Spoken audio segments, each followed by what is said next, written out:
Mr. Speaker, to draw on that link between Wales and Scotland, I'd like to congratulate Logan Air, who are flying between Cardiff and Edinburgh, and will no doubt benefit from the cut in air passenger duty for regional airports. And as a result, we can expect to see an increase in flights, demand for flights, which is good news for Cardiff Airport, good news for travellers, and good news for the Union. Matheson. Question 10, sir. Minister. Mr. Speaker, cross-border links are vital to achieve levelling up in every part of the United Kingdom, including Wales.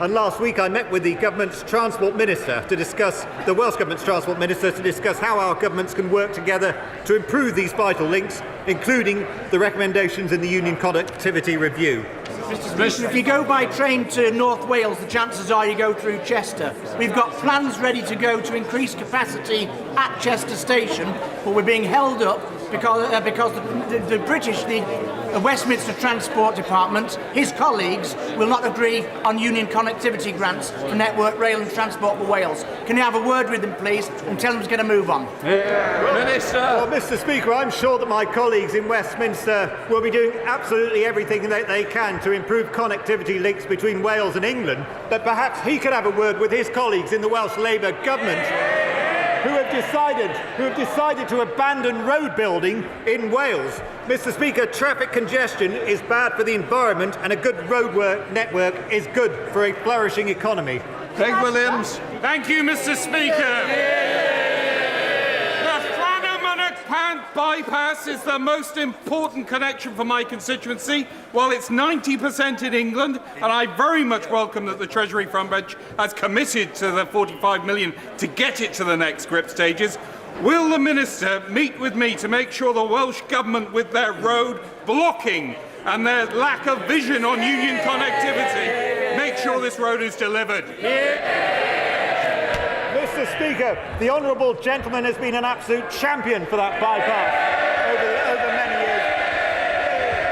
And I'm sure, Mr. Speaker, that everyone on this side of the House is deeply disappointed. Order. Sit down a minute. Can you tell me the answer again, because I couldn't hear you? Mr. Speaker, I'm sure that everyone on this side of the House are deeply disappointed that the Welsh Labour government have decided to abandon road building in Wales. Before we come to Prime Minister's questions, I would like to point out that the British Sign Language interpretation of proceedings is available to watch on the Parliament Live TV. We now come to Prime Minister's questions. Gareth Bacon. Number one, Mr. Speaker. Minister.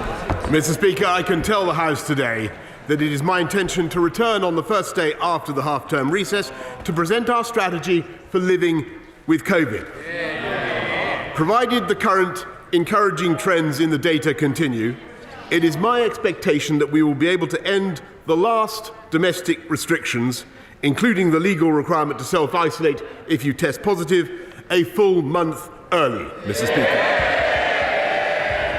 Mr. Speaker, this morning I had meetings with ministerial colleagues and others. In addition to my duties in this House, I shall have further such meetings later today. Gareth Bacon.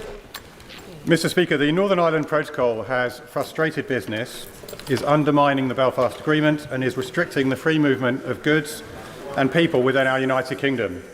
What action will my right honourable friend, the Minister for the Union, now take to reunite the United Kingdom and uphold the interests of all residents, including those living in Northern Ireland? Prime Minister. My honourable friend is quite right, because the protocol does not require, contrary to the way it is being applied by our friends, it does not require that all foods and all medicines and all plants should be systematically checked in the way that they are, Mr. Speaker. And we must fix it, and with goodwill and with common sense, I believe we can fix it, Mr. Speaker. But if our friends don't show the requisite common sense, then of course we will trigger Article 60. We now come to the Leader of the Opposition, Keir Starmer. Thank you, Mr. Speaker. Was the Business Secretary right to say that fraud is not something that people experience in their day-to-day lives? Prime Minister. Mr. Speaker, of course this government and this country despises those who defraud people, and that's why we crack down on fraudsters. Mr. Speaker, and we've strengthened our anti-fraud task force, so we're bringing forward an economic crime bill, Mr. Speaker, but we also attach huge importance to tackling neighbourhood crime and crimes of violence, Mr. Speaker, and I'm very pleased that those crimes are down 17%, Mr. Speaker. Keir Starmer. Mr. Speaker, the Prime Minister's answer's got a big hole in it. We've had lockdowns for the last 2 years. 2 crimes that people could commit were online fraud and throwing parties. And so far as I can see, the numbers for both of those have gone through the roof. But I was asking the Prime Minister about the 14,000 cases of fraud a day. Many older people duped out of hard-earned savings. And the Business Secretary casually suggests on TV, don't worry, it's not real crime. There's a crime gang in Manchester, Mr. Speaker, nicking cars and shipping them around the world, all financed by COVID loans from the taxpayer. And what's the Chancellor's response? Write off £4 billion in losses and block an investigation by the National Crime Agency. His cabinet turning a blind eye to scammers. Is it any wonder that his anti-fraud minister realised no one in government seemed to care and threw in the towel? Prime Minister. No, Mr. Speaker, because what we're doing is tackling crime across the board, and that's why we're investing more in tackling fraud, Mr. Speaker, but we're also tackling the neighbourhood crime that is of such massive psychological damage to people in this country, tackling knife crime, tackling burglary, tackling crimes of violence in the street, Mr. Speaker, with tougher sentences, which they voted against, by the way, Mr. Speaker, and putting more police out on the street, Mr. Speaker. And the reason we're able to afford it, Mr. Speaker, is because we have a strong economy and we're coming back strongly from COVID, and that is thanks to the big calls that this government got right. Keir Starmer. Mr. Speaker, his anti-fraud minister quit, saying the failure of government to tackle fraud was so egregious that he had to, and this is his words, smash some crockery to get people to take notice. Well, it seems that the Prime Minister hasn't noticed the broken plates and the shattered glass all around him. It's almost as if he's been completely distracted for weeks. Talking of scams, households are going to have to fork out an extra £19 billion on their energy bills. The government is insulting people's intelligence by pretending it's giving them a discount. But it's not. It's a con. A buy now, pay later scheme, a dodgy loan, not a proper plan. Mr. Speaker, he shakes his head. So let me put this in language you might understand. When his donors give him cash to fund his lifestyle and tell him he has to pay it all back later, are they giving him a loan or a discount? Mr. Speaker, our plan to tackle the cost of living is faster, more efficient and more generous than anything that they have set up, Mr. Speaker. We've lifted the living wage by record amounts. We've cut the effective tax for people on universal credit, Mr. Speaker, and we're now setting out a fantastic plan to help people with the cost of energy, Mr. Speaker. And it is more generous and more effective than anything Labour have set out. And the only reason we can do it's £9.1 billion, Mr. Speaker. It's huge sums that we're using to help people across the country. And the only reason we can afford it, Mr. Speaker, is because we have a strong economy, the fastest growing in the G7, as I think I may have pointed out to the right honourable gentleman last week, and not just last year, but this year as well. Mr. Speaker, the Prime Minister clearly hasn't got the first clue what the Chancellor signed him up to. So let me help him out. His plan is to hand billions of pounds of taxpayers' cash to energy companies and then force families to pay it off in instalments for years to come. If it sounds like he's forcing people to take out a loan, and it looks like he's forcing people to take out a loan, isn't it just forcing people to take out a loan? We are giving people in Band D council tax, A to D council tax council tax valuations across the country. That is 27 million homes. We're giving them the equivalent of a £150 rebate off their council. Their offer is for £89, Mr. Speaker. Ours is faster, more generous, and more effective. And what they would do. And you know, this is a global problem, Mr. Speaker, caused by the spike in gas prices. But what they would do is clobber the oil and gas companies right now with a tax that would deter investment in gas just when this country needs gas, Mr. Speaker, as we transition to green fuel. It would be totally ridiculous, and it would raise prices for consumers.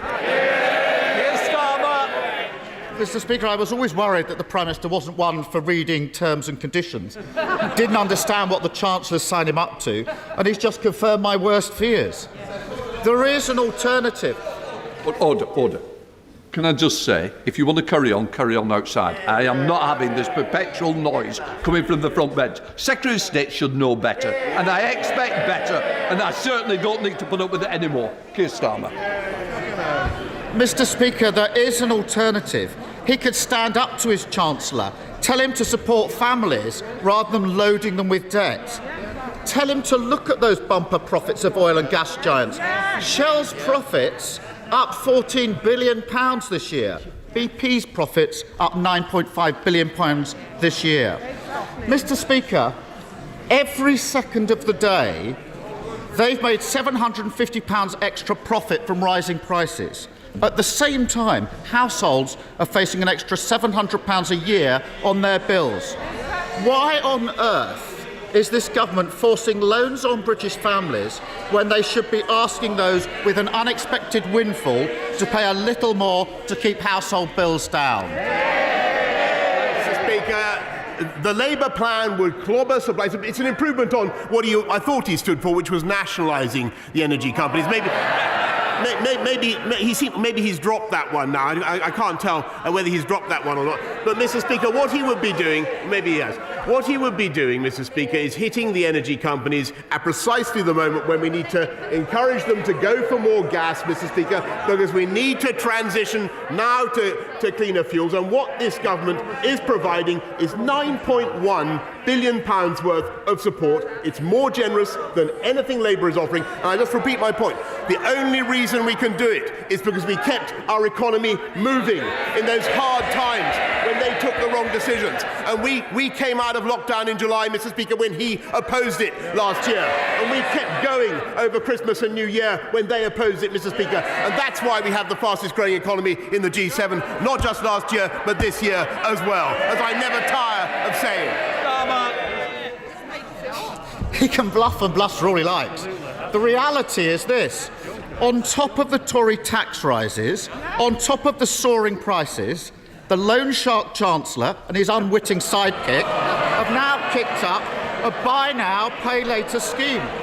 It leaves taxpayers in debt, while oil and gas companies say they've got more money than they know what to do with. It's the same old story with this government. Get in a mess, protect their mates, and ask working people to pick up the bill. But isn't he worried that everyone can now see that with this Prime Minister and this Chancellor, it's all one big scam and people across the country are paying the price?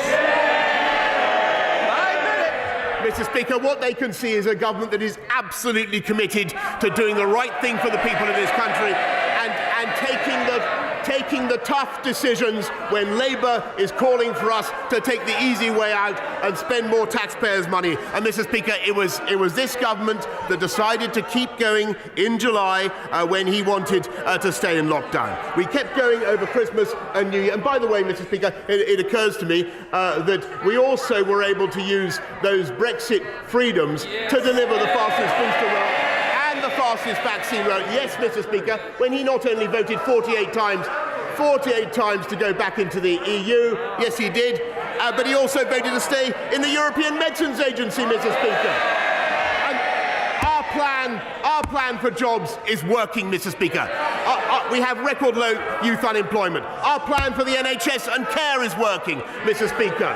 They have no plan at all, Mr. Speaker. Our plan for the country is working. We have a great vision, Mr. Speaker, to unite and level up across our country. They have no plan whatever, Mr. Speaker. And I say to him, plan beats no plan.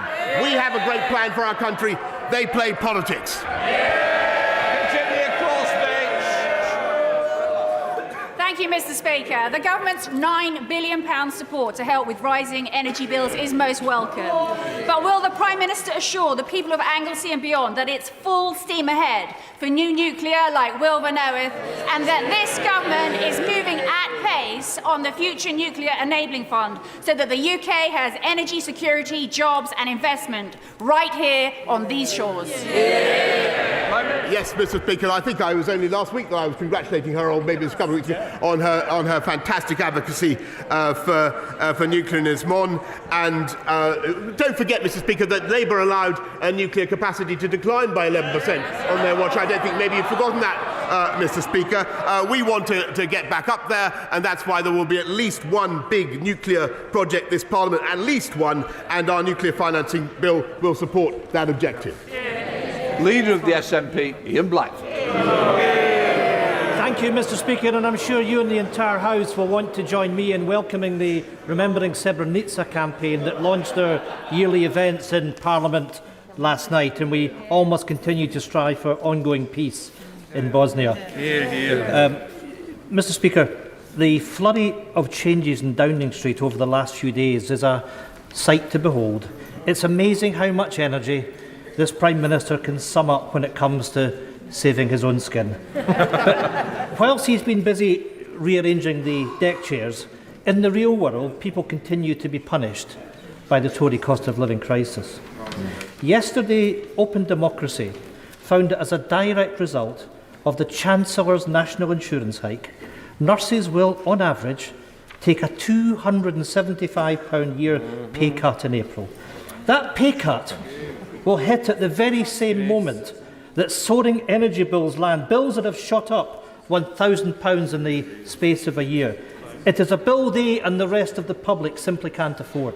So rather than the Prime Minister and the Chancellor scrapping over the Tory leadership, will they do something useful and scrap their regressive hike in national insurance? Mr. Speaker, actually it was interesting that the gentleman opposite didn't mention that, because I think everybody can see how vital this is. We have to clear our COVID backlogs, Mr. Speaker.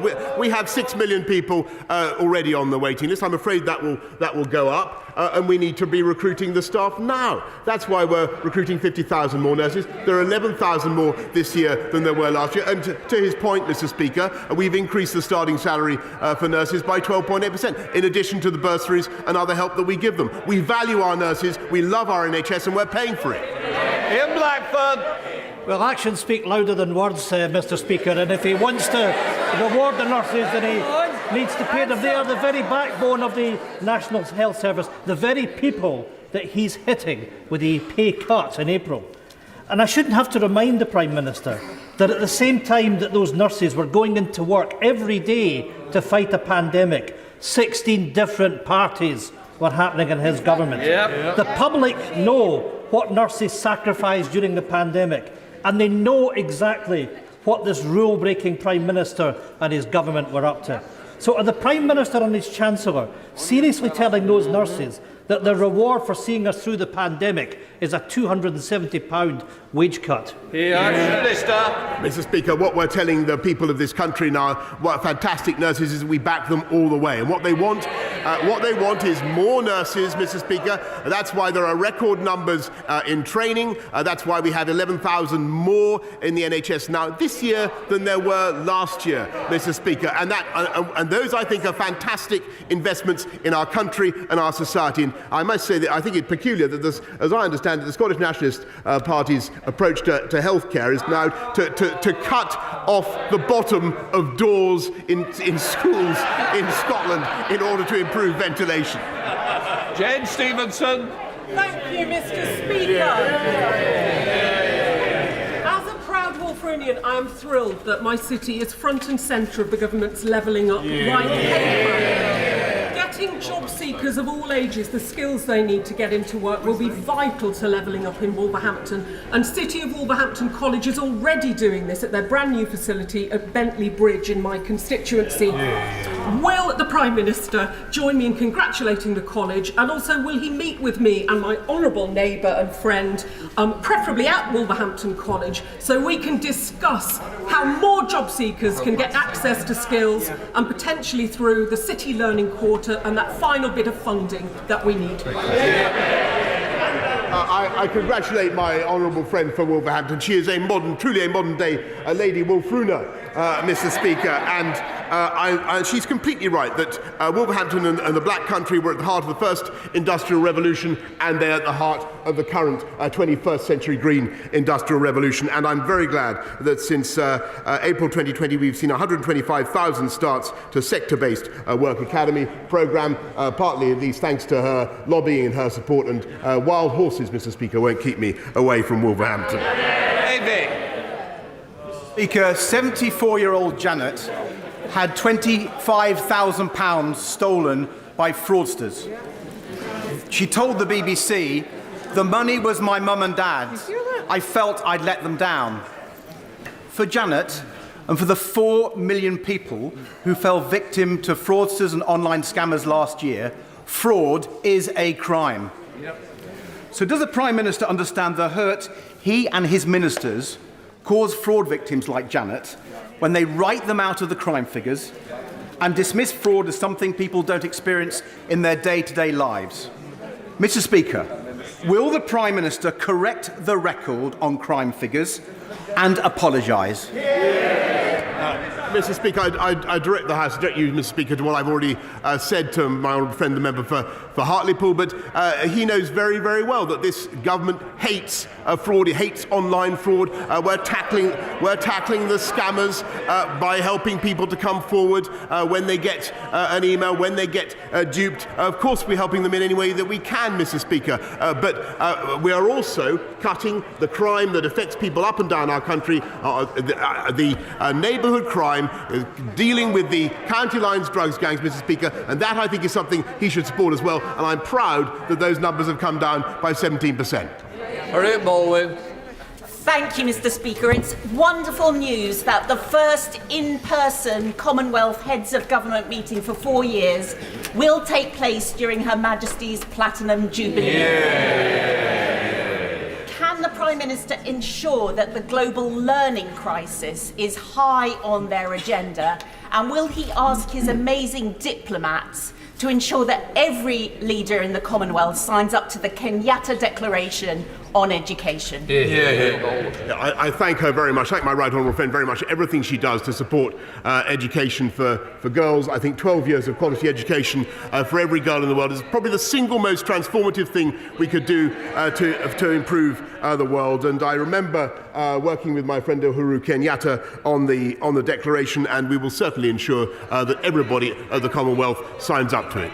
Eben Hamilton. Thank you, Mr. Speaker. Mr. Speaker, at the height of the lockdown restrictions in 2020, my constituent, who's worked for the NHS for over 30 years, was diagnosed with a tumour on her spine. Whilst in hospital undergoing painful surgery, her family obeyed the rules and didn't visit her.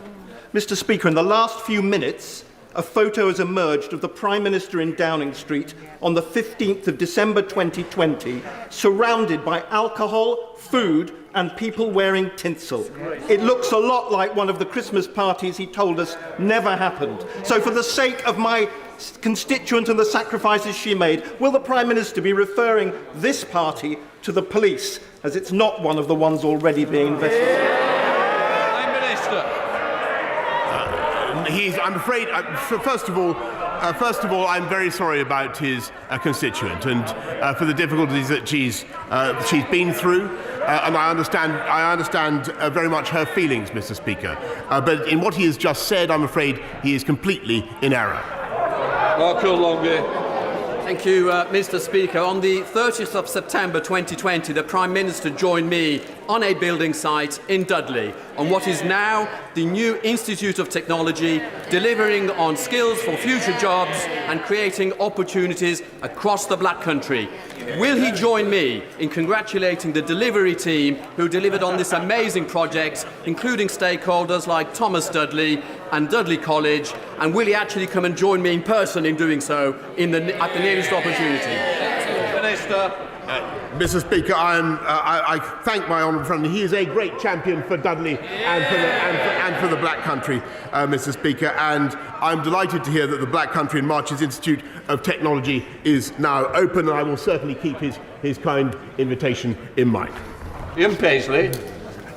Thank you, Mr. Speaker. Prime Minister, the film Belfast contains the immortal words, "If you're not listening, you probably don't understand us.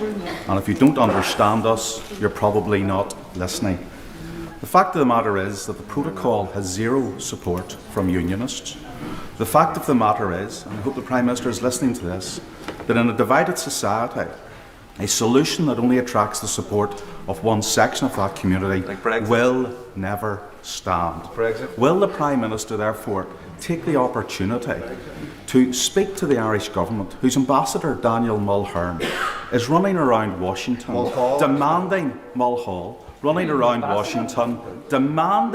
demanding further implementation of the protocol on the basis that it will bring further checks upon the people of Northern Ireland? Does the Prime Minister accept that he has now the responsibility to bring forward a solution that unites the people of Northern Ireland and bring forward a solution that saves the union that has been undermined by it? Yes, Mr. Speaker. Well, I agree with him completely that there must be a solution that commands cross-community support. And at the moment, Mr. Speaker, there is no doubt that the balance of the Good Friday Agreement is being upset by the way the protocol is being operated. And we need to fix it, Mr. Speaker. And that's what we're going to do. And if our friends won't agree, then of course we will, as I said earlier on, of course we will implement Article 16. Geoffrey Clifton-Brown. Thank you, Mr. Speaker. Rather than a compulsory windfall tax so favoured by the opposition, would my right honourable friend take an alternative view, summon a high-level meeting with the oil and gas companies with the aim of a voluntary agreement to bring more oil and gas onto the wholesale market to reduce oil and gas prices to help hard-pressed people deal with the cost of living problems? Well, Mr. Speaker, I thank my right honourable friend very much for that suggestion, which I think is an interesting one and an ingenious one. The oil and gas companies create hundreds of thousands of jobs in the UK, and they're very, very important to our economy. I will do what I can to take forward his request for a meeting with them, but I just remind the House that we've frozen fuel duty, Mr. Speaker, 12 years in a row, saving people £15 in their cost of filling up their tanks compared to 2010. Ruth Jones. Thank you, Mr. Speaker. I understand the Prime Minister has been heard singing "I Will Survive" in recent days. I would suggest that he would be better off singing "Careless Whisper" instead, because, Mr. Speaker, in 2017, Nazanin Zaghari-Ratcliffe was condemned to an extended prison sentence in Iran because of the careless words of this Prime Minister. Now, in 2022, this week, my friend, the Leader of the Opposition, was hounded by thugs outside this Parliament because of the careless, disgraceful words of this Prime Minister. So will the Prime Minister do the decent thing? Will he reconsider his words, repent and resign? Mr. Speaker, I don't think that she should either let the thugs and yobs who bullied and harassed the right honourable gentleman off the hook any more, because they are culpable, any more than she should let the Iranian government off the hook, Mr. Speaker, because they are culpable. Holford. Thank you very much, Mr. Speaker. Since 2017, referrals for children's mental health has gone up by 60%. Eating disorders amongst young girls have gone up by 400% since lockdown. And we know that social media companies play a huge part in this. Given that social media platforms like TikTok are providing crack for kids in terms of adult content, negative imagery and addictive algorithms, will my right honourable friend consider implementing a 2% levy on social media companies, which would raise $100 million to fund mental health resilience programmes for children?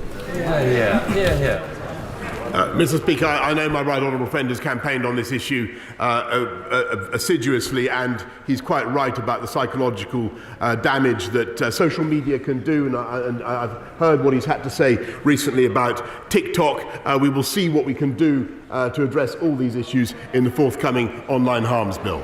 Thank you, Mr. Speaker. Mr. Speaker, Bradford is UK's youngest city and has the 10th largest city economy with a GDP of 11.6 billion and is bidding to be the capital of culture. Now it comes out that no detailed analysis of the long-term economic benefits of investing in Bradford and the North through the integrated rail plan was carried out. This government failure has robbed Bradford of 30 billion worth of growth over the next 10 years. When is the Prime Minister going to match action to rhetoric and on levelling up and give Bradford the investment it deserves? Prime Minister. Mr. Speaker, I'm afraid that she's wrong in what she says, because we're not only investing massively in Yorkshire, investing in police in Yorkshire, 640 more police, investing in education, but she's misunderstood what we said at the time of the £96 billion integrated rail plan. Because what we are saying is that we will look at ways in which we can ensure that we protract the eastern leg of high-speed rail from north of Birmingham on the eastern leg to Bradford. What we're not doing is coming up with a scheme before we've decided exactly what to do and how to fund it. But we are not ruling it out, Mr. Speaker. Stuart Anderson. Mr. Speaker, I serve my country with pride in the Royal Green Jackets. I will always be a rifleman and a veteran, and I welcome the veteran strategy the Prime Minister's just brought out. But I ask the Prime Minister if veterans will always be at the heart of this government strategy, and everything can be done to see they always get what they need and are honoured. Minister.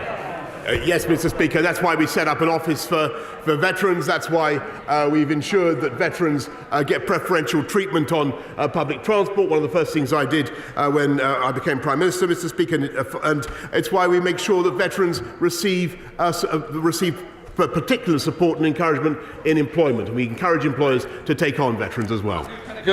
Thank you, Mr. Speaker. In the panic Downing Street staffing reshuffle at the weekend, the Prime Minister appointed to a senior role a man who recently lobbied the government on behalf of Huawei Technologies, a hostile state vendor that this House legislated to exclude entirely from our country's 5G networks. Given the number 10 Director of Communications has, by definition, access to some of the most sensitive government information, can the Prime Minister tell the House whether Mr Harry's present role requires enhanced developed vetting and strap clearance, and whether he has gone through the necessary checks to provide for that level of clearance before he took up his post? Minister. A curious question to come from the benches that contain someone who took, I think, £586,000 from the Chinese government to support his office. But, Mr. Speaker, what I can tell him is that this government took the brave and necessary step of making sure that we excluded Huawei from our critical national infrastructure, and that, Mr. Speaker, was the right thing to do, whatever he's saying. Thank you very much, Mr. Speaker. Can I ask the Prime Minister a question about Sue Gray's report? I asked him, colleagues may groan, I'm only asking this question because I asked the Prime Minister last week and I didn't get a straight answer. It's important because it's about those who make the law obeying the law. The Prime Minister wants to be judged on the facts, and that's right.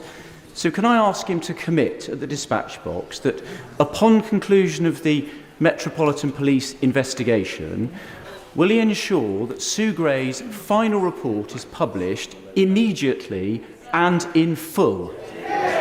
Prime Minister. Mr. Speaker, with great respect to my right honourable friend, I do believe I answered that last Monday, but or whenever it was, possibly last Wednesday as well. But I'll repeat for the benefit of the House that as soon as all the inquiries are concluded, I will immediately publish in full whatever Sue Gray gives me.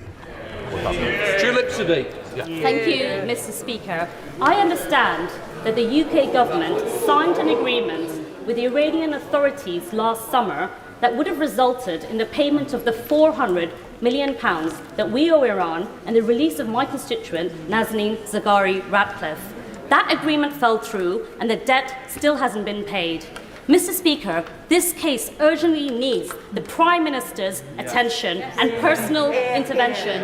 So could I ask the Prime Minister, will he meet personally with me and with Richard Ratcliffe? I don't want to meet his colleagues. I want to meet with him personally to find out why the agreement fell through and why Nazanin Zaghari Ratcliffe still isn't home after 6 long years. I thank her very much. I thank her also, by the way, for all the hard work she does on behalf of Nazanin.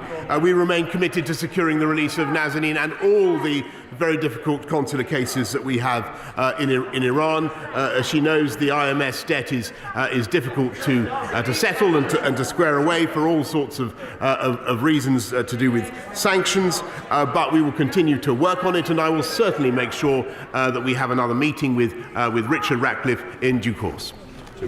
Natalie Elford.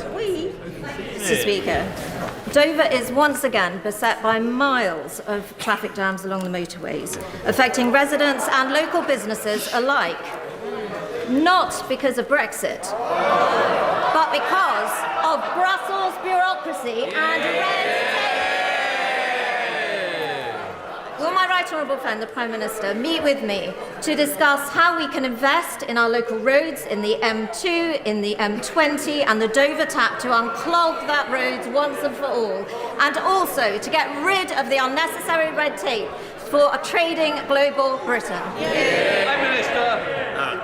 Yes, Mr. Speaker, she's absolutely right in what she says. As the economy rebounds, we're seeing all sorts of pressures, but we do need to make sure that we clear bottlenecks everywhere in our system, and that's what we'll do. Gerald Jones. Thank you, Mr. Speaker. I'd like to refer to the Prime Minister's answer to my honourable friend member for Leeds North East. The photograph referred to is all over social media. Everybody can see the photo. The Prime Minister is in the photo. So can I ask him again, will he refer to the matter to the police? Because this is not one of the parties already being investigated by the Metropolitan Police. Prime Minister. That's precisely the point, Mr. Speaker. It already has been. That event already has been submitted for investigation. That ends Prime Minister's questions. I'll let people leave before we start the UQ. All right. Yeah. No, there's nothing. All the best, Damon. Look after yourself. Yeah. Look after yourself. I'm glad to see you better. Yeah. Stay safe. It was horrific. 3 days.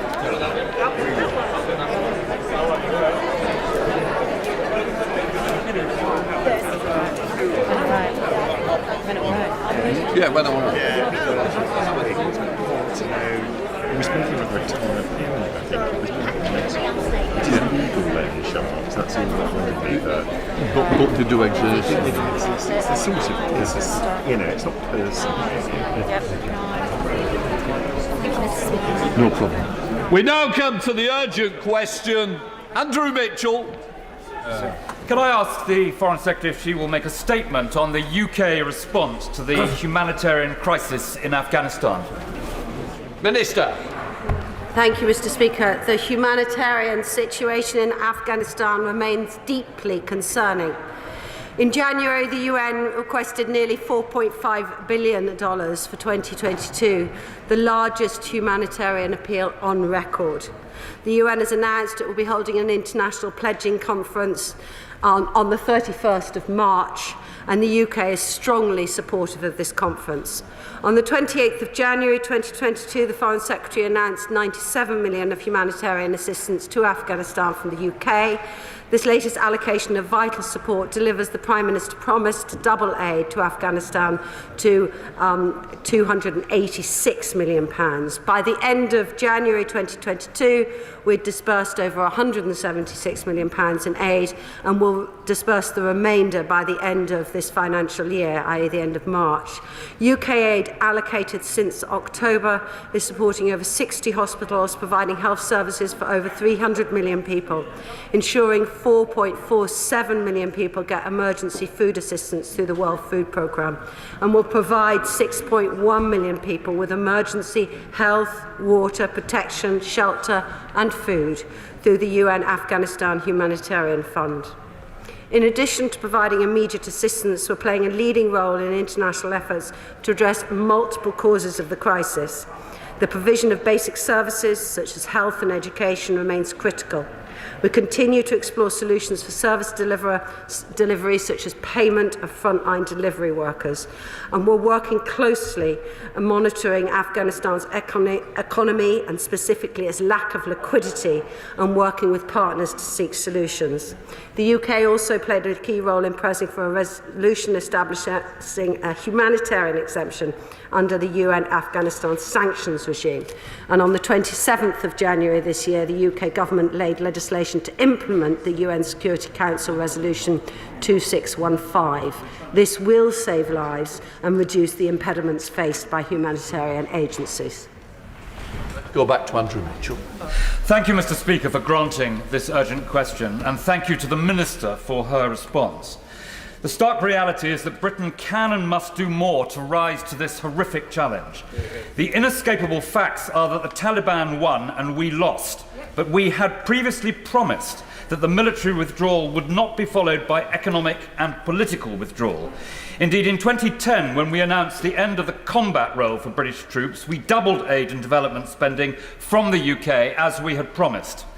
Now, while the £286 million pledged recently is extremely welcome, it is still not clear over what period it is all being spent and whether it is new and additional funding. It is, however, clear that it is not enough. The tremendous response to the Disaster and Emergency Committee's appeal for Afghanistan in December shows too that the British people do not think it is enough, as once again ordinary citizens across Britain have responded magnificently. The appalling reports from brave journalists like Christina Lamb cannot be read, Mr. Speaker, without tears of anguish at the plight of our fellow human beings, selling their daughters into early marriage to provide food for their families, parting with body organs to feed their family. This is not science fiction, Mr. Speaker. These are facts attested to by British journalists and charities working on the ground while the World Food Programme is trying desperately to feed 20 million starving people. Mr. Speaker, 90% of the people in Afghanistan do not have enough to eat. 5 million are living in camps. 4 million are just over the border in Iran. And they won't stay there, Mr. Speaker. They will be heading for Europe and for Britain before long. UN professionals have made clear that $4.4 billion is required, and typically fair burden sharing would mean the UK would agree to do around 10% of this. Mr. Speaker, why is the UK not hosting this important and welcome pledging conference in March? Before the Prime Minister decided, Mr. Speaker, to vaporise DFID, there were dedicated officials steeped in the practicalities, respected across the world, who were able to bring together the necessary technical skills, connections and experience to lead the international community to a better and more responsible place. As Britain's International Development Secretary, I spent half my time, Mr. Speaker, urging, pleading and cajoling my counterparts in the rich world to step up to the plate. Britain led and the international community followed. We need the same oomph, the same vigour from Britain today to make this happen. It's not just an appeal to our humanity, Mr. Speaker. It's firmly and completely in our own national interest. Minister.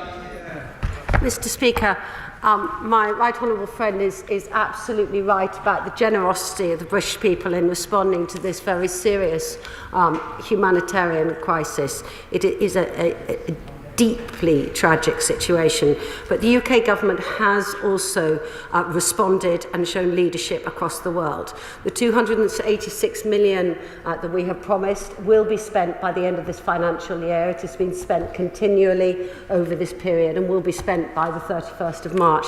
And that is the date at which the UN is going to be hosting their new donor conference, and the UK is absolutely supportive of this UN initiative. It is vital that all countries come together through the UN to step up to the marks. It's also thanks to UK leadership that the UK Security Council backed the resolution that we had suggested to enable the delivery of the urgently needed humanitarian aid whilst preserving sanctions against the leading Taliban figures. And that means that the humanitarian aid can continue to flow and won't be held back because of those sanctions. We're also working to encourage the World Bank, as I just said last month, to urgently repurpose the Afghanistan Reconstruction Trust Fund, which would unlock another $1.5 billion. And indeed, I had discussions with my officials on it just this morning. We now come to the Shadow Foreign Secretary. David Lammy. Mr. Speaker, let me start by thanking my right honourable friend, the member for Sutton Coldfield, for securing this vital and urgent question. Mr. Speaker, this is not the first time I've risen to my feet to speak about the humanitarian disaster faced by the people of Afghanistan, nor, Mr. Speaker, do I believe it will be the last. The opposition has warned continually and forcefully of the catastrophe which is unfolding before our eyes. We've warned the country was heading towards a humanitarian cliff edge. We warned tens of millions of Afghans faced imminent starvation, including millions of children. We warned the situation would ultimately deteriorate as the country heads into a freezing winter. The response from the government has been sorely, sorely lacking. Quite simply, Mr. Speaker, the international community has turned their backs on ordinary Afghan people in their time of greatest need. Instead of stepping up to the plate on an international stage, we've seen a complete withdrawal. It's a scandal that so far all the government has offered is to finally send the money it promised by March. And this was money pledged at the beginning of the disaster. Things are now much, much worse. It's no good that the government's saying it has doubled aid when it halved it the previous year. The UK's financial support to Afghanistan at the same level was in 2019, when there was no impending catastrophe on this scale. Worse still, the government has so far made no commitment to putting forward any of the additional $4.4 billion asked by the United Nations. Mr. Speaker, this catastrophe will continue to get worse without a coordinated international response. It is a moral imperative that we act, and we act swiftly to help Afghanistan in a time of its greatest need. We know the money can reach the people in need if directly through the United Nations and other partners. So I asked the Minister the following. What communications has she had with her European counterparts to host the global pledging conference suggested by myself, by our former Prime Minister Gordon Brown, and by the member for Birmingham Edgbaston? What representations has she made to free up the $1.2 billion sitting in the World Bank, which could be used to pay the wages of Afghan healthcare workers and teachers? Will she commit here today to donate additional funds, the additional funds the member for Sutton Coldfield called for the UN appeal, and if so, how much? Mr. Speaker, the appalling scenes in Afghanistan should not divide the opinion of the House. I plead with the government to do the right and moral thing and urgently step up their response to this unfolding tragedy.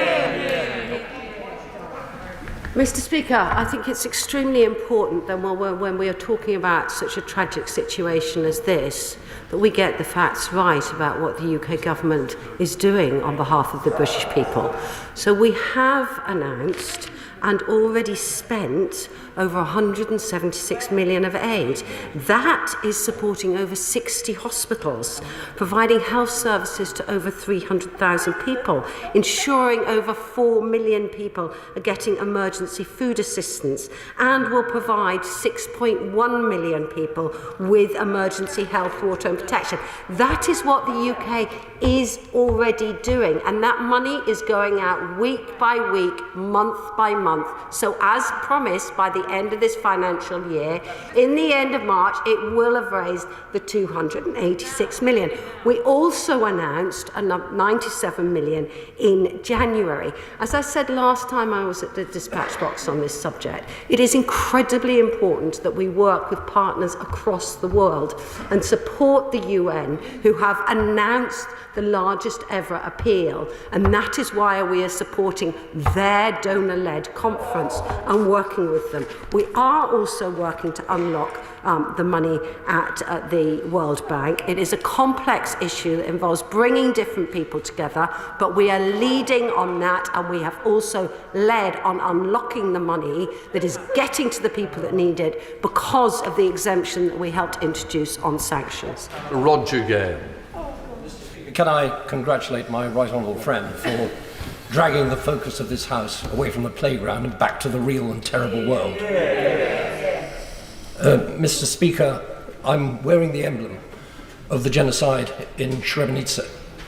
What we're witnessing in Afghanistan is virtually genocide by starvation. We cannot, in a civilised world, allow this to continue. Will my right honourable friend, please work with the Ministry of Defence to see how we can practically get not simply hard cash, but food and tents and clothes and the things that people really need, not in March, but now. Thank you, and it's an extremely important point because we are working to get the aid through to the people that need it as much as we can, but working through a lot of different organisations, including through the Afghanistan Humanitarian Fund, the World Food Programme, the International Organisation for Migration, the UNFPA and the UNOCHA, which is also funding money into local partners. My colleague, Lord Ahmed, the Minister for Southern Asia, and the UN, has also been meeting with senior Afghan women in this country to help shape the policy and the programme, to especially make sure that we're hearing their feedback. And our policies and programmes are also being informed by leading Afghan leaders, including Shakira Barakazi, Fawzia Kufi and Hasina Saifi, and that includes supporting local agencies on the ground, especially focused on women and girls, and Lord Ahmed met with them very recently as well. SNP spokesperson Dave Dugan. Thank you, Mr. Speaker. We hear in this place an awful lot about global Britain. Well, where is global Britain now? The harsh Afghan winter has already set in, and the UN has estimated that only 5% of Afghans have enough good food to eat each day. This was made clear as far back as September, and the situation has clearly worsened since. The UK government has absolutely no excuse if it claims to have been caught by surprise as this famine has developed. Military operations in Afghanistan cost the UK public purse £28 billion or thereby, and the shambolic handling of the UK and international coalition's withdrawal from the country has accelerated this current humanitarian disaster. As a former military stakeholder, the UK has a moral obligation to support the well-being of Afghan people. So why can the FCDO not find a fraction of the £28 billion to support the UN's emergency famine appeal? So far, the UK government hasn't given anything to this appeal, and support doesn't cut it. It's money that works. The UN has committed a mere UK has committed a mere 286 million and only given 176 million of this to date. So what is the Minister doing to accelerate the delivery of humanitarian aid to those most in need on the ground in Afghanistan now? Mr. Speaker, as I've already said, the funding that the UK is putting in day by day, week by week, is already supporting 4.47 million people in Afghanistan. We absolutely recognise that the UN has launched its largest ever appeal. We're working to unlock also the money that's at the World Bank. They have announced that appeal date of that conference on the 31st of March. We will be supporting that conference. We are extremely supportive of it. But we are also doing a huge amount of international work, including encouraging Muslim majority countries to play a full role and to influence the Taliban. So, for example, the Foreign Secretary visited Saudi Arabia, Qatar and Indonesia in October, November, and met the Gulf Foreign Ministers again in December to discuss this and other issues. The Prime Minister's Special Representative, Nigel Casey, met the Taliban representatives in Oslo last month. So we're pushing on all sides to try and improve A, the aid that comes in, B, getting the aid to the people, and encouraging other neighbours and countries also to step up to the mark. Thank you, Mr. Speaker. Let's cut to the chase. No minister has met the Taliban. I met them in November, and they told me to my face they could not cope And that's what's leading to extreme poverty, mass malnutrition, and of course, 1 million children close to starvation. It's so simple for us to blame the Taliban, but we chose to hand responsibility to this insurgency, knowing that the economy would then collapse. But we now compound this tragedy by freezing international funds. Would the Minister not agree with me? If we are to break this impasse and help the Afghan people who we abandoned, it's now time to recognise the Taliban so we can get that urgent funding into the country and save lives. That would be an example of leadership. That would be an example of global Britain. Minister. So, Mr. Speaker, our officials are having a very pragmatic engagement with Taliban at official levels, and especially pressing on human rights and humanitarian issues. So, for example, in October, the PM Special Representative for Afghan Transition, Sir Simon Gass, and the Chargé d'Affaires for the UK mission to Afghanistan, Dr. Martin Logden, travelled to Afghanistan where they held talks with the Taliban. The Prime Minister's Special Representative met Taliban representatives late last month. Officials have continued to discuss the humanitarian situation. But in terms of getting funding to where it's needed to make sure that the humanitarian aid can get there, it was the UK that was at the leadership, or working at the leadership, to get the resolution established at the UN. And this resolution gives a humanitarian exemption, which means that funds can flow for humanitarian needs despite the sanctions. Debbie Abrahams.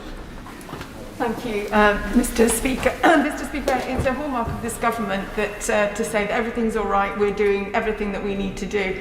Clearly, voices from across the House are saying everything is not all right, and you've had at least 4 months when you were warned about this humanitarian crisis affecting millions of people in Afghanistan. So will the Minister commit to come back to this House with a proper and comprehensive statement on the day we return after recess to ensure that we are satisfied that there is a comprehensive international and domestic response? Minister. Mr. Speaker, as I've said already, our funding, the UK's funding, is providing food aid to 4.47 million people. It is an enormously tragic situation. The UK has stepped up for over 4 million people. We need others to also step up more. We know that there is going to be a long-term need as well, which is why we are supporting the UN conference, which will happen at the end of March. But we are working with all the relevant partners through, as I said, the World Food Programme and the many other UN organisations, to make sure that funding that we are putting into to make sure that our funding is getting to where it's needed. That is supporting 4.4 million people. At the moment, that's going to, as I said, that will go up to 6.6 million when you also look at the support we're putting in for health, water, protection, shelter, etc. Robert Jennings. Thank you, Mr. Speaker. Last week, the US Treasury Department issued guidance to international banks on sanctions exemptions on humanitarian grounds, enabling international banks to transfer money to charities and aid agencies, for example, to pay the wages of teachers or health workers. As a practical step that the government could take immediately, would the Minister instruct the Treasury, the FCA, the Bank of England, or whichever organisation holds responsibility, to issue this guidance to British banks this week? Mr. Speaker, I will certainly take up the Right Honourable Member's suggestion with the Minister responsible for South and Southern Asia. Boris. Mr. Speaker, can I cut to the chase with the Minister and say this? She knows if we're going to deliver this food to stop this crisis of children, the pictures, Mr. Speaker, of children begging, obviously with no food, really gets to all of us, doesn't it? Well, I have to say to the Minister, she is aware, surely she is aware, that if we're going to get this food and this help, we've got to work with the major international charities. I have a member of my family in a very senior role in one of those big agencies. Well, she promised me today that she will talk to the leaders of those key organisations, she knows who they are, and say, are you getting enough resources to deliver on the ground? Will she promise to do that today? Mr. Speaker, the funding that we're giving through is being channelled through many different organisations, including UN organisations, the World Food Programme, and then through UNOCHA into local organisations too. My colleague, the Noble Lord responsible for this area, meets them regularly to discuss any blockages that they're getting to in terms of getting the food there. It is a really, really challenging, heartbreaking situation. Everybody understands that. My colleague is meeting them regularly, but that is the way it's currently being funded, to make sure that the funding is not going through government or Taliban organisations, but through those humanitarian aid organisations. Mr. Speaker, thank you. The Minister will know that true political influence comes from having a physical presence. Could she please confirm what the FCDO physically has on the ground in Kabul and whether that footprint will increase? Thanks very much. Mr. Speaker, I'm afraid I'm not at liberty to discuss individual situations, and especially local charities, for example, because I've been told that to do so could put them at risk. Yasmin Qureshi. Thank you, Mr. Speaker. The former Secretary of State for International Development, Rory Stewart, said yesterday, "It's unbelievable that an international coalition which could find $130 billion a year for Afghanistan when fighting there cannot find 5% of that amount to prevent millions of Afghans from starving. The West abandoned Afghanistan to the Taliban in August, and now it is abandoning them to starvation. Betrayal follows betrayal." So can I ask the Minister, what has the UK government done in real terms, working with the international community, to actually really help and prevent the starvation of the Afghan people?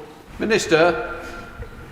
Mr. Speaker, as I've already said from this dispatch box, the aid that we've allocated since October is supporting 4.47 million people to get emergency food assistance through the World Food Programme, as well as 60 hospitals, 300,000 people with health services. We are working with various UN agencies, including the World Food Programme, to make sure that that is delivered, and we are fully supportive of the UN donor conference, which they've announced will be held on the 31st of March. Blake Drummond.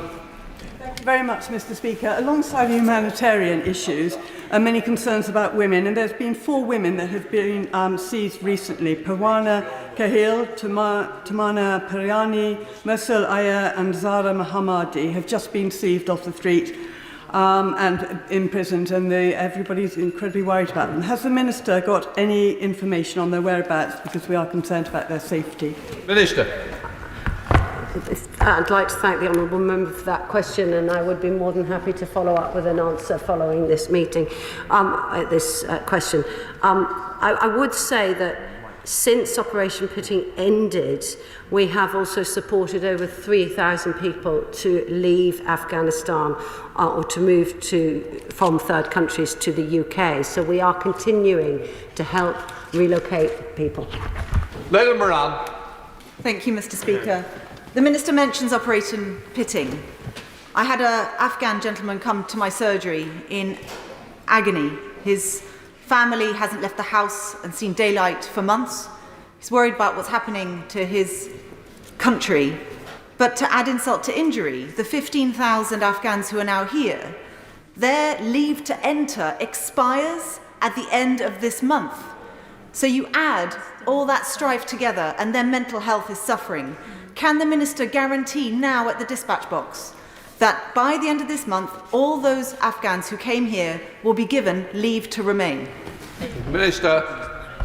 I'd like to thank the Honourable Member for this question. As she knows, my Home Office Minister leads on this subject, so I would suggest that we should raise that with the Home Office Minister. I know that significant cross-government effort has been underway to ensure that the thousands of Afghans who have evacuated here to the UK receive the support that they need to rebuild their lives. Johnny Bassa. Thank you very much, Mr. Speaker. What's happening in Afghanistan today is a catastrophe of epic proportions, and for those who committed so much to that country, particularly the families of those servicemen and women who left their lives, the government's current trajectory makes their lives harder, not easier, in dealing with that sacrifice. Can I urge the government to think again? If we can commit £30 billion to a military project like Afghanistan, it is unheard of. It is obscene that we cannot commit more than 5% in foreign aid to rebuilding that country and saving as many lives as we can after we've invested so much over so long. Yeah. Minister.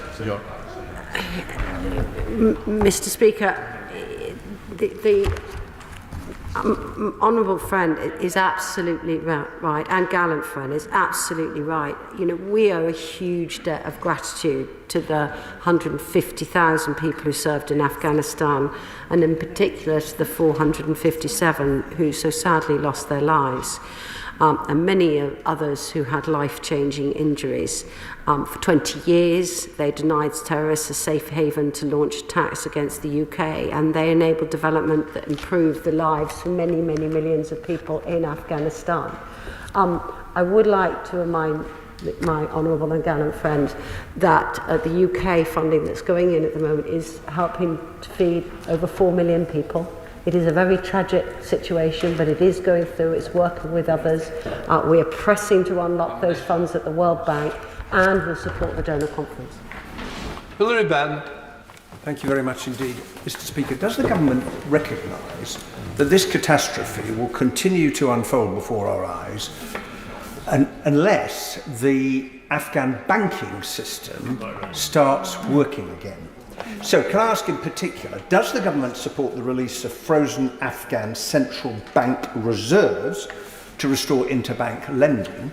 And on the subject of donor funds, whether held by the World Bank or being asked for from donors around the world, does she understand, do all of those involved understand, we need speed? It may be complex, but to people starving or selling their children, they're not interested in complexity. They want help now. And a meeting later this month or a meeting next month is frankly too late.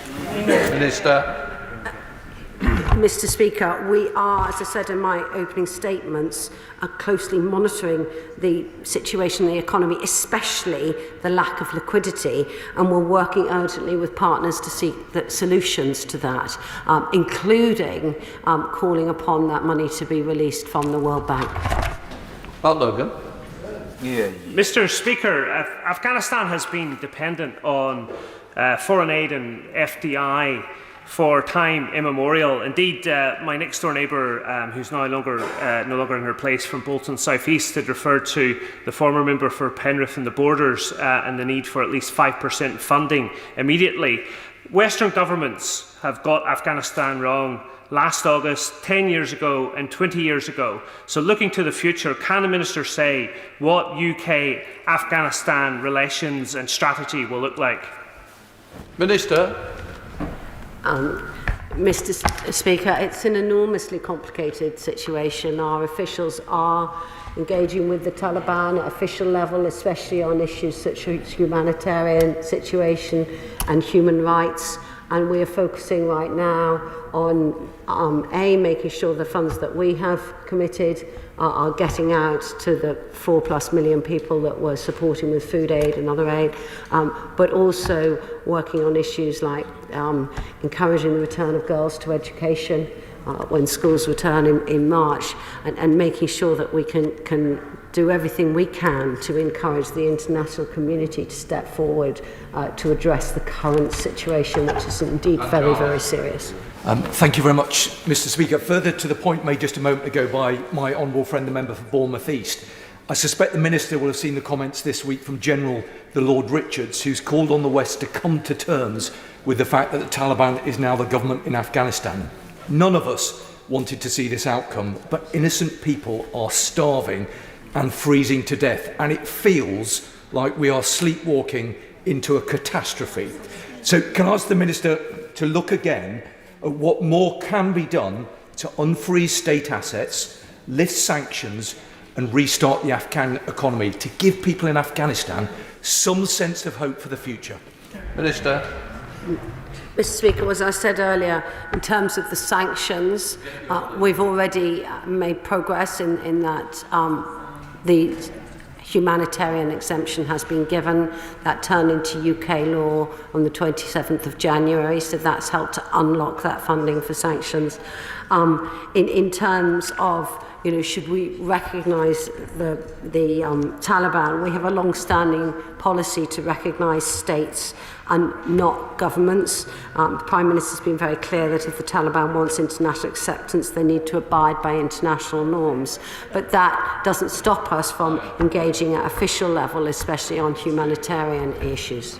Thank you, Mr. Speaker. The Afghan Citizens Resettlement scheme is one of the most generous resettlement schemes in this country's history. However, there are local authorities who are providing homes ready and available, but there appears to be delays from the Home Office processing and matching Afghans resettled in this scheme. Will the Minister please ask the Home Office Minister in charge of this scheme to write to me with an update specifically on the issue with Blaby District Council's properties that have been offered? Minister? Yes.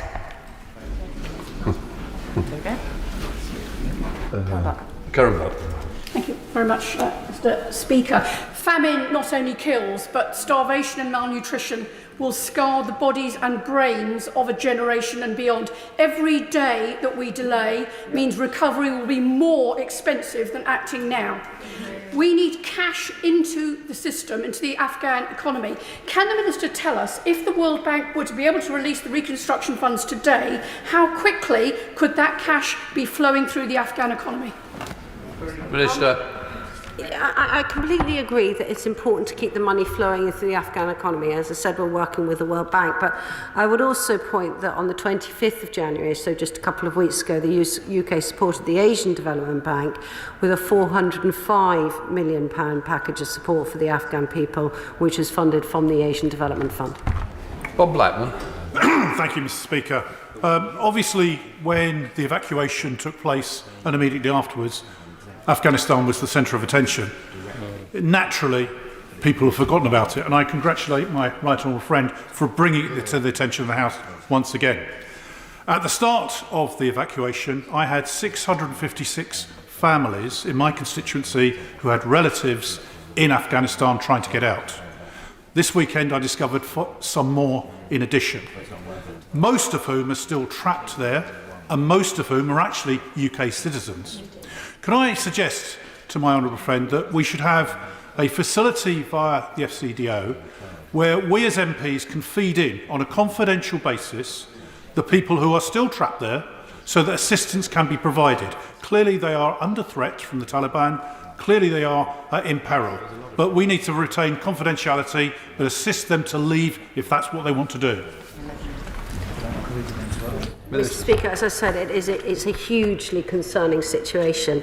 Regarding helping people to leave the country, the UK has been working to allow Afghan nationals to cross borders into neighbouring countries such as Pakistan, Tajikistan. We've supported over 3,400 people to leave Afghanistan since the end of op-pitting.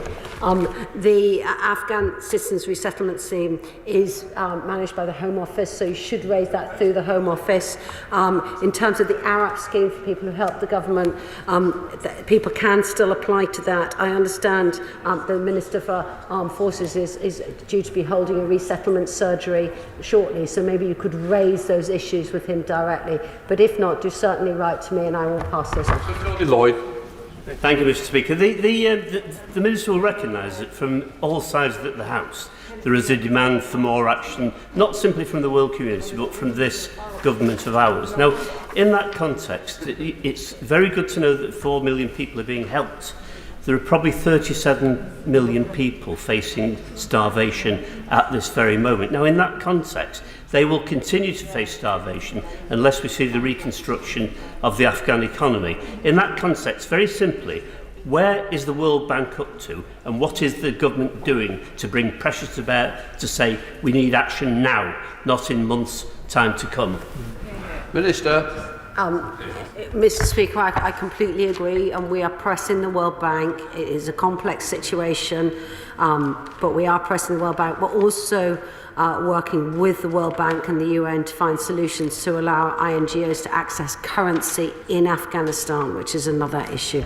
Neil Parish. And thank you, Mr. Speaker. Successive governments have actually committed United Kingdom's forces to Afghanistan. We have spent billions of pounds. We have now got a situation where we've got millions of people starving, and we must cut through the bureaucracy and actually get food into people, because otherwise they just starve to death. And we sit here in a country where we can feed ourselves, and we do our very best to feed our whole population. And for goodness sake, Minister, please, we have got to get more food into Afghanistan, and we've got to get it there now.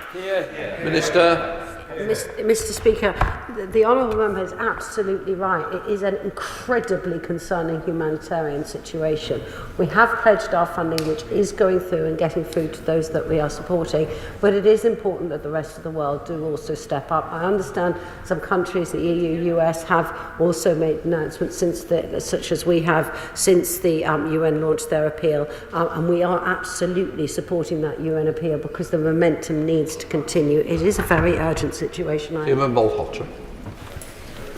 you, Mr. Speaker. Many of my constituents have close family members in Afghanistan who work bravely to further our shared aims in the country, including working alongside NATO forces in the media and for supporting women's rights. So many who could not get out are at ongoing serious risk from the Taliban and still in hiding. Constituents have told me recently how family members are being hunted by the Taliban going door to door. The humanitarian crisis is now making things so much worse, with food prices rising and the impossibility of access to help that is needed.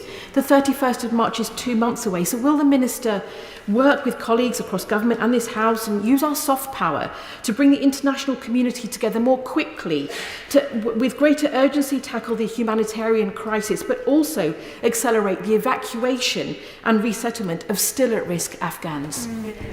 Minister. Mr. Speaker, the MOD's Arab scheme is still open. People still can apply, and the member should raise individual cases with the Minister for Armed Forces. We have supported nearly 3,400 people to leave Afghanistan since the end of op-pitting, and that included 700 British nationals and eligible dependents. But we will continue to work to make sure that those who are eligible can try to be able to depart the country safely, and that includes holding the Taliban to account for their commitment for safe passage. Patrick Grady. Thank you, Mr. Speaker. Expats and diaspora community groups such as Glasgow Afghan United in Glasgow North play a hugely important role in sending remittances back and in keeping channels of communication going with the humanitarian situation on the ground, and indeed trying to support friends and family members who want to leave Afghanistan. So what support is the government providing to those kind of groups to ensure that support continues to be provided, that channels of communication remain open and voices on the ground are heard? Minister. Mr. Speaker, as I mentioned earlier, excuse me. Sorry. It's not gin, I promise. It is an extremely serious situation. My colleague, the Lord Ahmed, meets regularly with the various different aid organisations that we work with. He's been meeting with Afghan leaders, including many women Afghan leaders, to help make sure that they are feeding into our projects and our policies. He met just last week with a group of very senior Afghan women who've come to this country, including businesswomen, judges, etc., feeding in their views, what they are hearing from the communities that they've left behind as well, to make sure that that is helping to shape our policies. Thank you. Thank you, Mr. Speaker. As we've heard and as we have seen from the utterly heartbreaking scenes on our TV screens every night, urgent humanitarian aid is absolutely essential.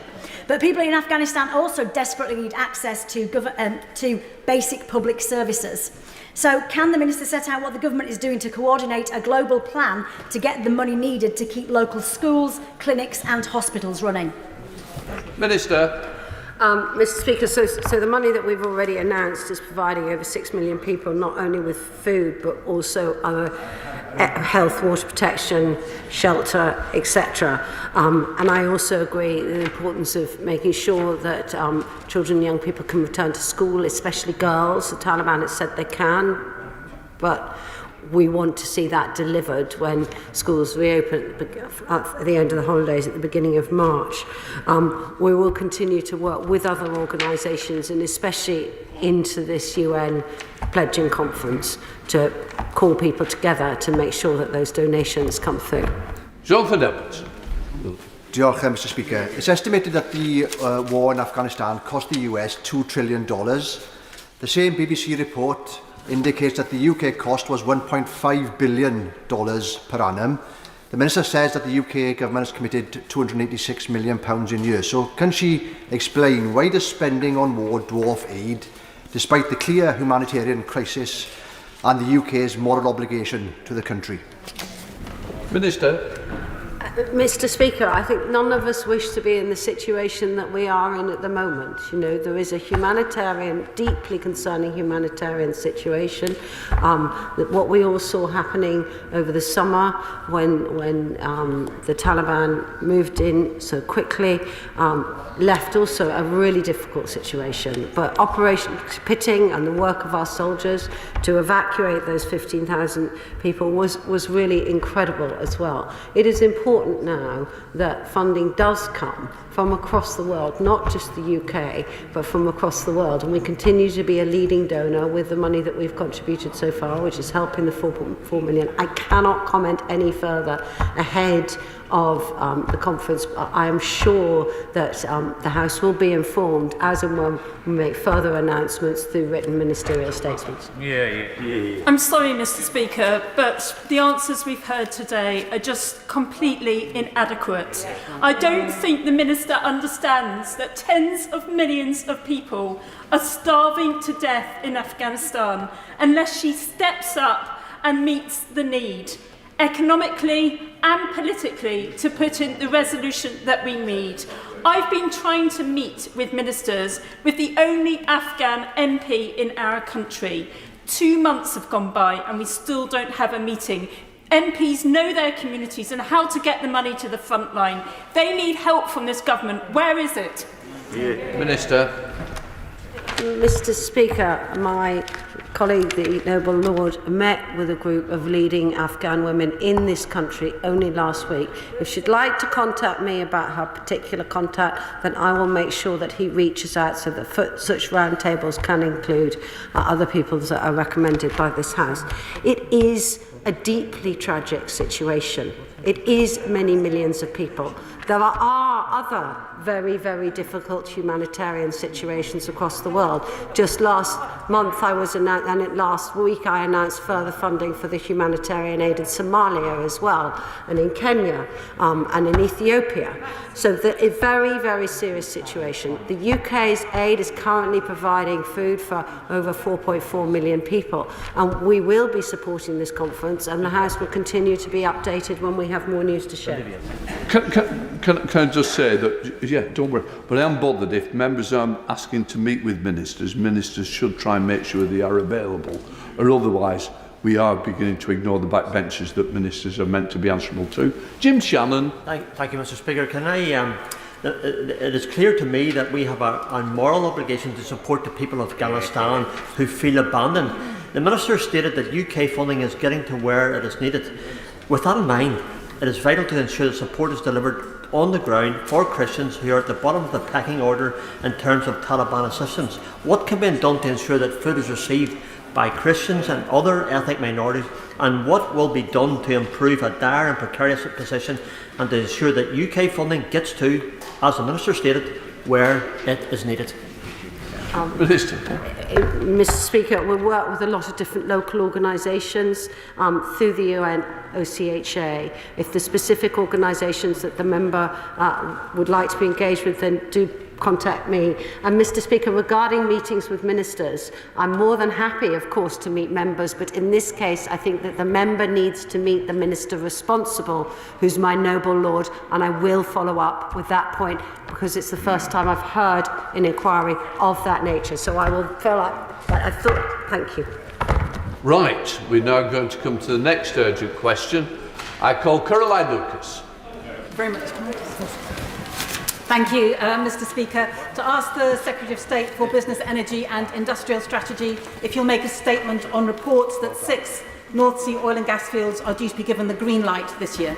Thank you, Mr. Speaker. And there will continue to be ongoing demand for oil and gas over the coming years. It is a clear choice. Either between a transition which secures our energy, protects jobs, and leads to innovation in new technologies like carbon capture and hydrogen, or an extinction for our energy sector, as I think the Honourable Lady proposes. Flicking a switch and turning off our domestic source of gas overnight would put energy security, British jobs and industries at risk, and we would be even more dependent on foreign imports. Mr. Speaker, the way we produce oil and gas is cleaner than in many jurisdictions, so it would be illogical to import it at further expense to Britain and to our planet.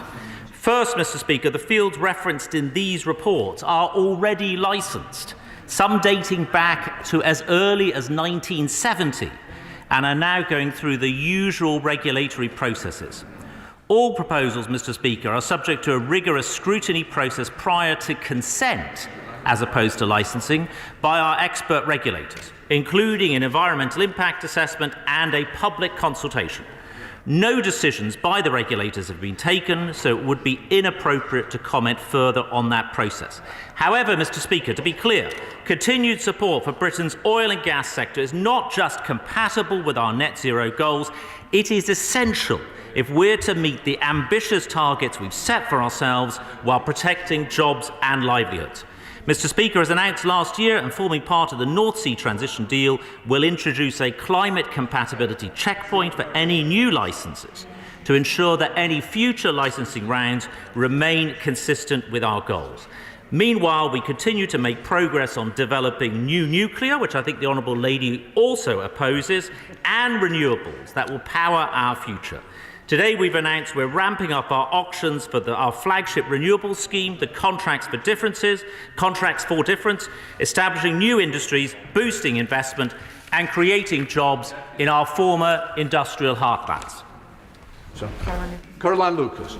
Thank you, Mr. Speaker. That was a frankly extraordinary statement by the Minister. The idea that the solution to an energy crisis caused by high gas prices is to increase our reliance on gas seems to me to be pretty risible. The UK still holds the COP presidency and is, of course, bound by the Glasgow Climate Pact. So why is he ignoring the international agreement that, and I quote, limiting global warming to 1.5 degrees requires rapid, deep and sustained reductions in global greenhouse gas emissions? Why is he ignoring that and giving the green light to the extraction of more oil and gas? Can he confirm if he and his government are actually still committed to net zero by 2050 and the interim targets? Because frankly, judging by their actions, that seems to be in question. Why is he not listening to experts like the International Energy Agency, who could not have been explicit? Perhaps he's not read their Net Zero by 2050 report, but if he had, he would see that it says that by 2021, that is the cut-off point for the development of any new oil and gas fields if we want to hit internationally agreed climate goals. Does he acknowledge that these proposals go against the spirit, if not the letter, of that warning? Is he aware that renewables are already cost competitive, with wind and solar beating new gas generation hands down? So let's not have any more of this guff about more transition fuels being needed. Can he explain to the House and to our constituents why the government isn't investing in real energy security for people, with an ambitious street-by-street energy efficiency and insulation programme rolled out, instead of pretending that we need more oil and gas to keep our homes warm and to bring people's bills down? Why are government decisions about these new licences being taken behind closed doors and MPs only hearing about them because of media reports? When does he plan to update the OGA's usual processes and the environmental impact assessment framework to minimise the economic recovery of North Sea reserves? When is he going to get rid of this outdated MER duty, which calls on government to maximise economic recovery? He needs to be guided by the climate science, and quite frankly, Mr. Speaker, right now he is not. And finally, will he agree that any government recommendation to the Oil and Gas Authority that undermines the House of Commons' formal declaration of a climate emergency, as well as our international climate obligations, should, at the very least, be subject to a parliamentary vote in this House? Minister. Well, Mr. Speaker, can I first say that it's a pleasure to take a question from the Honourable Lady. I've been in this role for 4 months now, and I think I'm right in saying I think it's the first time she's actually asked me a question about energy and climate change in my role, so I'm delighted to see her here today.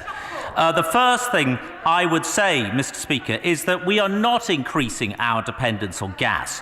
We are absolutely clear that we are increasing the amount of renewables that we are producing. That is actually the medium to long-term, even part of the short-term solution, Mr. Speaker. We are we're not resting on our laurels about having the world's largest offshore wind sector. We are quadrupling that capacity over the decade. What we are not increasing, Mr. Speaker, is our dependence on imported foreign gas. That is the point of this, is that our domestic production is far less in terms of its carbon emissions and obviously better for our energy security. So it says we are ignoring COP, Mr. Deputy Speaker, quite the opposite. The COP president continues hard at work for the rest of the year, and of course we remain adherent to our net zero strategy, which I launched at this dispatch box back in October. Renewables are cost effective. She is quite right, and they've become a lot more cost effective thanks to the actions taken by this government in terms of our contracts for difference process and in terms of the hard work that we've done in 12 years to increase the percentage of our electricity generation coming from renewables from 7% to 43%. She says decisions behind closed doors, Mr. Speaker. Well, no, because these are not decisions. These are licences that have already been licensed. They will be further processes, regulatory processes, through the course of this year. She's asked, are we guided by climate science? Of course we are, Mr. Speaker. We are leading in climate science. Let me just say this finally, Mr. Speaker. It is now 33 years since the Green Party's best ever electoral performance in the UK, when I think they scored 12% in the 1989 elections.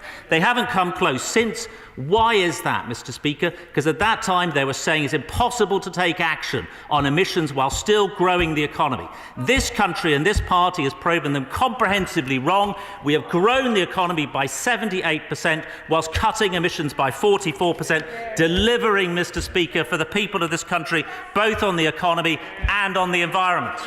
Bob Blackburn. Thank you, Mr. Speaker. And my right honourable friend has mentioned, of course, nuclear power. Will he therefore welcome the experiment that has been taking place today, the successful experiment on nuclear fusion? And does he not agree with me that it is far better for us to produce our own gas and oil rather than depend on expensive foreign imports? Well, Madam Deputy Speaker, I entirely agree with my honourable friend. A very important announcement on fusion today being made by my ministerial colleague, the member for Norfolk. He is quite right. The progress we are making in this place, opposed by the Honourable Lady, her party, and various of the other parties around her. But, Madam Deputy Speaker, we are moving forward on nuclear. We have the money going into Rolls-Royce SMR, Small Modular Reactors Programme. Hinkley Point C is being built. We are moving towards a final investment case for a further nuclear power plant in this Parliament. We have a future nuclear enabling fund. We are moving forward on nuclear, Madam Deputy Speaker, an essential part of this country's future energy needs and energy security. Shadow Minister Alan White. Thank you, Madam Deputy Speaker. The truth of this issue is that the government is thrashing around over what we know is now a decade of failure on energy, and particularly the transition to a low-carbon energy economy. The government has no answer to the energy crisis facing millions of families in our country, and this is not a long-term answer either. The energy price crisis is a fossil fuel crisis, and the long-term answer must be to go further and faster on zero-carbon energy, energy efficiency and clean energy storage. So on energy security, we believe The long-term answer lies with zero carbon energy, and we need a phased and just transition in the North Sea. But that cannot be an excuse for business as usual, pretending the climate crisis does not exist. There is one crucial climate test which should be applied to these proposals and other proposals, whether they are compatible with keeping global warming to 1.5 degrees. In the Energy White Paper, the government specifically said that they would, and I quote, develop the existing checkpoints in our processes before proceeding with future licensing rounds. Is the Minister saying that the proposals that are in front of us are exempt from what is said in the Energy White Paper? Can the Minister explain how what he has said today is consistent with that approach? And can he tell the House whether he believes that any future licensing decisions must be compatible with keeping global warming to 1.5 degrees, and tell us how that assessment will be made? Minister. Well, Madam Deputy Speaker, I thank him for that question.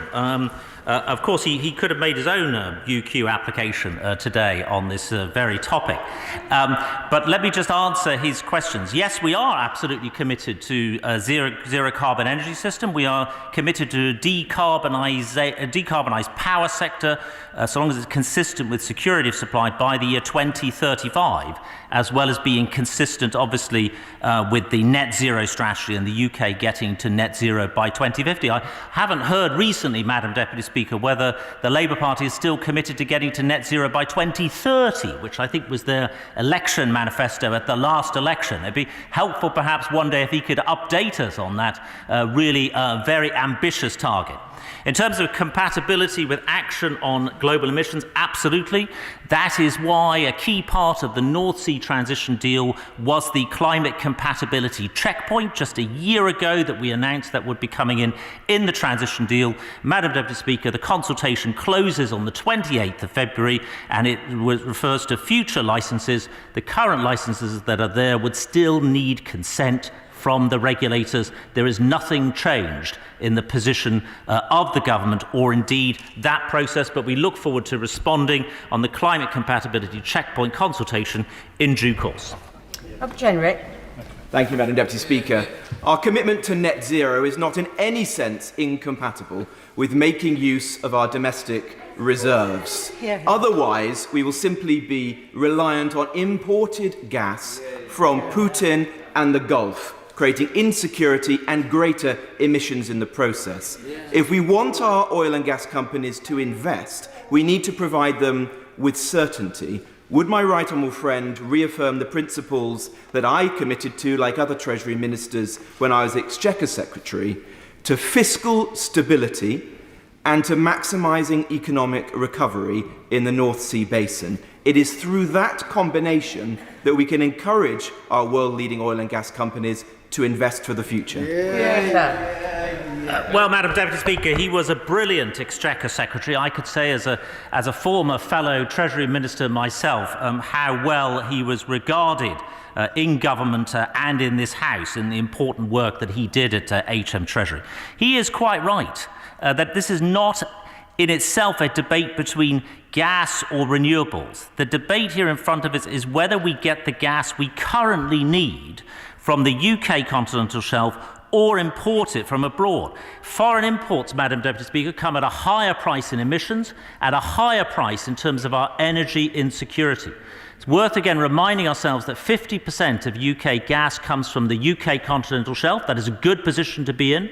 An additional 30% comes from Norway, which I regard as a very, very good, stable and secure source. He's also quite right in terms of the picture we send on investment. The Chancellor was absolutely clear on this in his statement on Thursday, the importance of more investment coming into the North Sea, not just for the short term, but also for the transition going forward.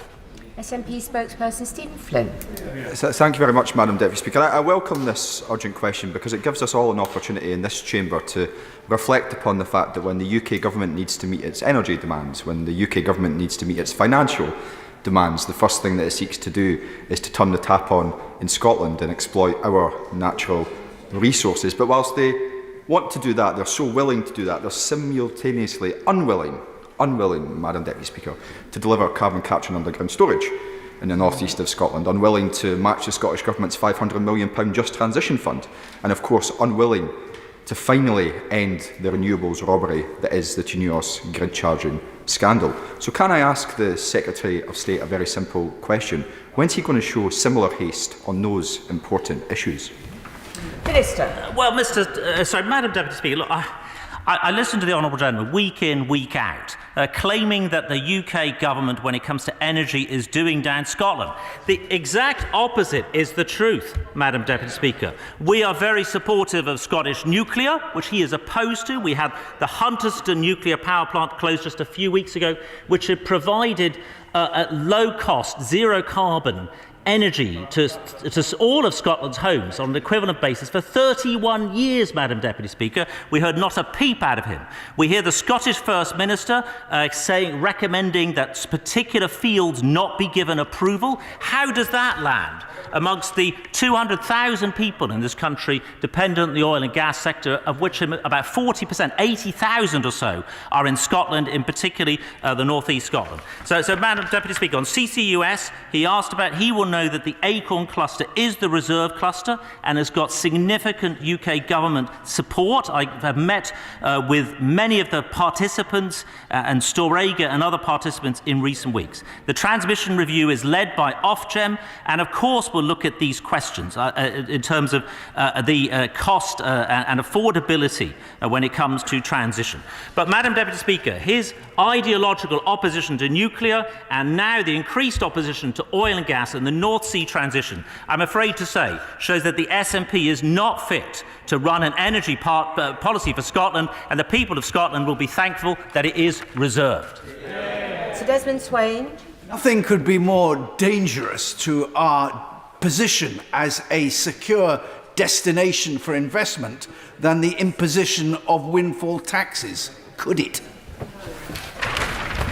Well, my honourable friend makes a very strong point. Of course, the line from the Treasury, as a former Treasury Minister, is that all taxes are always under review. But I repeat the words of the Chancellor from Thursday, Madam Deputy Speaker, that a windfall tax is superficially appealing but is probably counterproductive. He reminded us that oil and gas companies pay corporation tax at twice the rate of non-oil and gas companies, and that some £33.7 billion has already been paid in taxes since the year 2010 by the sector. Kerry McCarthy. Thank you, Madam Deputy Speaker. In November, the COP President was reduced to tears after ambitions to phase out fossil fuels were voted down at the last minute. It's 3 months later, the UK government is tanking efforts to keep us to 1.5 degrees by approving these 6 new oil fields. It's not just about looking at the energy supply and demand in this country, it's about setting an example.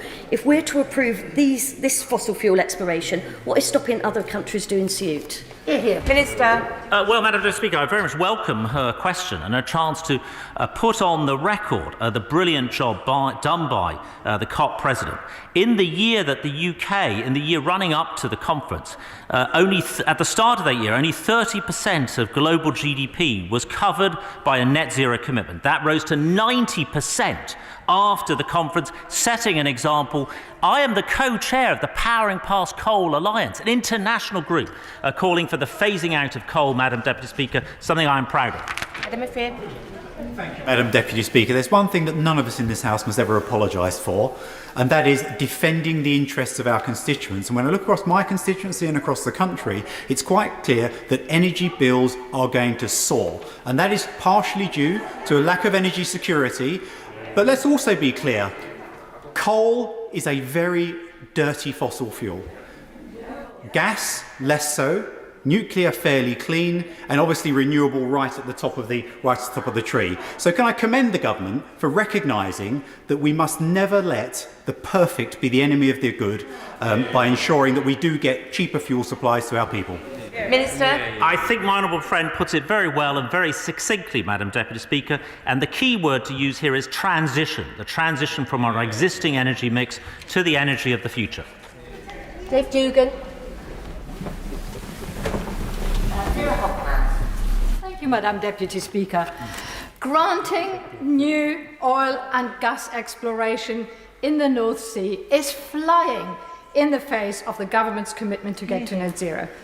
Closer to home, the Tory-controlled Surrey County Council is defending in court a decision to approve 4 oil wells in Horse Hill in Surrey. And why is the government coming behind Surrey County Council and defending in court, destroying Surrey's green land, bringing in massively new CO2 pollution in direct conflict with the government's own net zero ambition?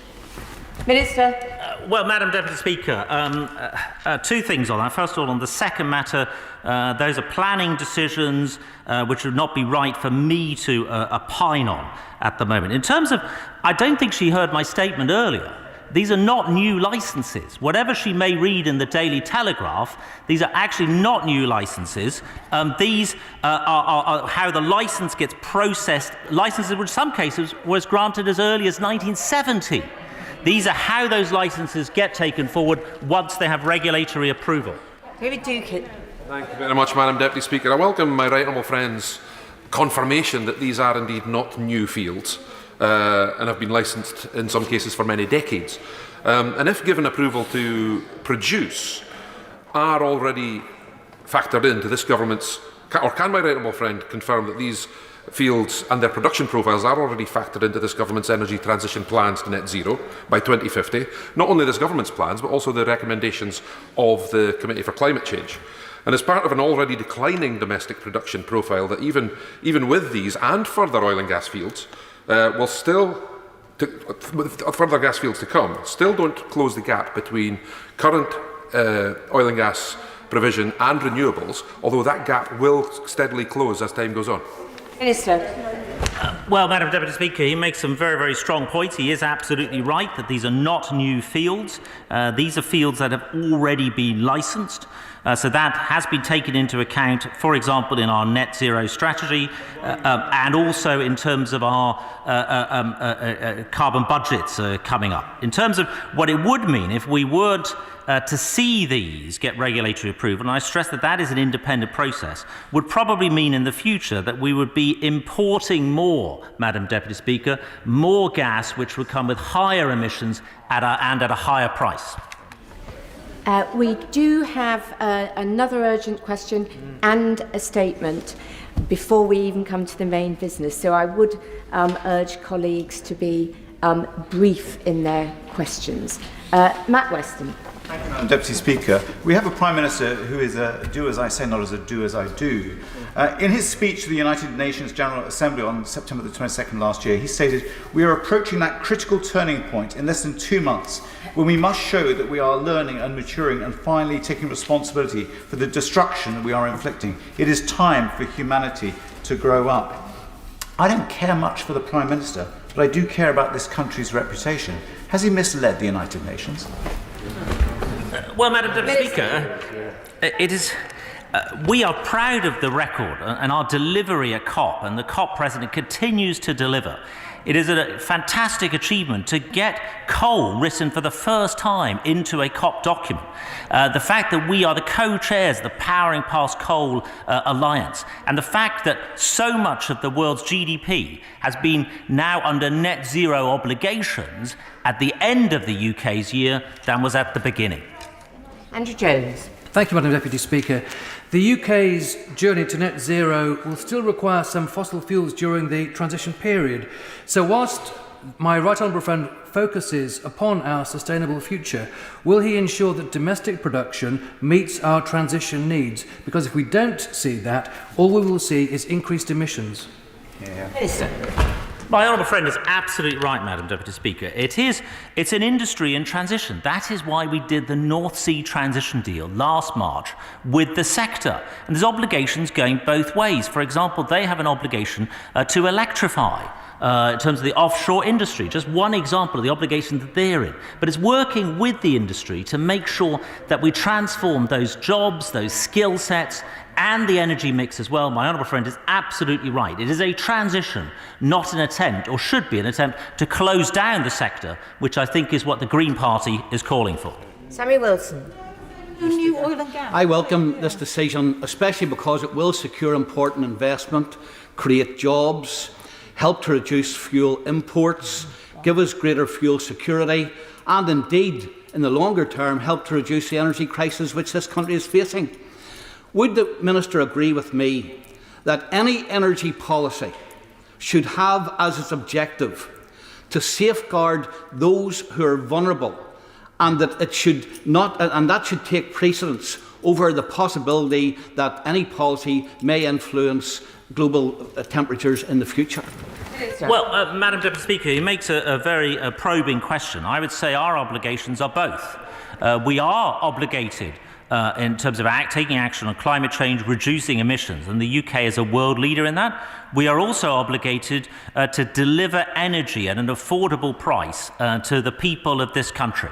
And part of the Chancellor's statement last week, the £9.1 billion package of support, £350 on bills, was to do precisely that. Rachel Maskell. Thank you, Madam Deputy Speaker. The problem is the Minister is still talking about 2050 when we've got the crisis right now. Now, the government refused to support a windfall tax on these energy companies, clearly so that they can invest in their future oil and gas productions, as opposed to that money going to our constituents who are really struggling with their energy bills. And that isn't going to be settled. So can I ask him this?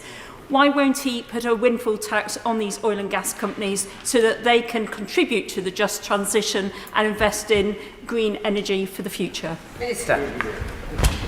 Well, Madam Deputy Speaker, I thank you for that question. The reasons, in terms of the Chancellor outlined, the disadvantages of a windfall tax here at this dispatch box last Thursday.